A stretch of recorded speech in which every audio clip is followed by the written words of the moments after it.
But you did scientific. Matt and Brakey, District 10. Truth be known, I just came here to check out the meeting. I didn't know this was a candidate's night. So hence the casual dress, but I'm very happy to be here this evening. So this is all off the cuff. So I want to talk to you broadly about this new county government.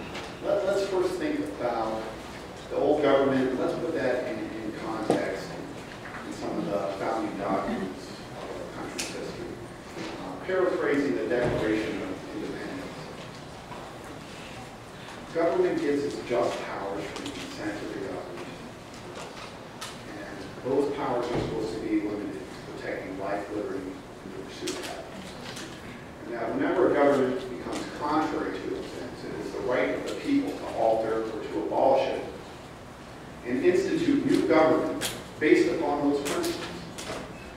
The old county government was not governing based upon those principles. So we had every right to abolish it, and it was appropriate we did so. This new charter, instead of being premised on the founding principles of protecting life, liberty, and pursuit of happiness, it is premised on very powerful government economic development powers and really unlimited power to this new government. So I want to talk a little bit about the language in this charter. Essentially, the new council can contract with any third party it deems fit, as long as it can reasonably be considered as being under the umbrella of government economic development. Now, I could talk for hours about how I think that jobs are created organically, the private sector, not through government economic development subsidy, but I don't have the time for that. But, so just on that point alone, I think the powers given to this new government are too broad, and I also think it's contrary to the purpose of what government power should be. The real cause of concern is the language that introduces the express powers for both the new county council and the executive says that the following powers will include, but not be limited to, the express powers.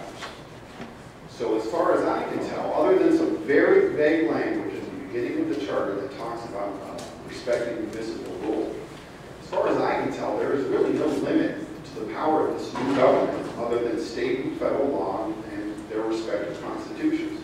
So it's going to be up to the executive and the council to define what the powers of the executive and council are going to be. And I know of no instance in history when government has willingly limited its own power. And I think that it is power that corrupts. It's not personalities. You know, I bet you when Jimmy DeMora got into politics, he did it for the right reasons. I bet you he didn't do it thinking he was going to be corrupt. But what corrupted him? Power. Absolute power corrupts absolutely. The way you limit corruption is you limit the power of government. But my hope is, and I believe I'm the only candidate really talking about the issues in this sense, my hope is to be on the new county government and call attention to this, point out what the correct role of government is, point out what government should be doing.